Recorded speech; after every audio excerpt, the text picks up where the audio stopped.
defensive lineman Dimarya Mixon. Another interesting story in that he actually signed last year, or in the last cycle anyway, with Nebraska. Didn't immediately qualify academically, I don't think, and then took what is basically the equivalent of a gray shirt, although he's actually going to enroll at a different school.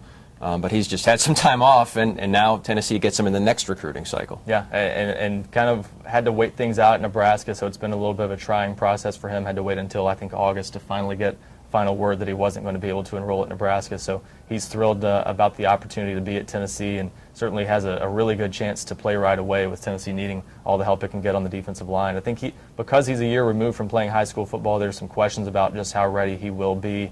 He'll probably need some time in the weight room to kind of round into shape, but he'll have that going into spring practice. But if he can come in and do what he needs to do in the weight room, certainly a guy that I think could make an immediate impact on the defensive line.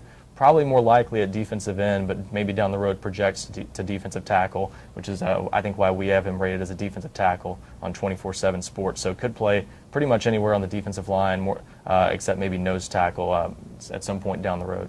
And I know he's not a traditional gray shirt because he's going to a different school, but any gray shirt has some time away from football programs where they're kind of on their own, and I guess that's the risk in it, is they have to be very self-driven and self-motivated to stay in shape. Sure, and he's a guy that, like most of those gray-shirted players, ended up working out a lot on his own and having a trainer on the side and things like that to keep him ready. So it's a matter of just how much work he's done on his own, but that is some of the risk involved, as you don't know how well those players have prepared themselves. But having the spring to settle in and not have to enroll in the summer will give him a good chance of coming in and playing right away and being ready going into next season.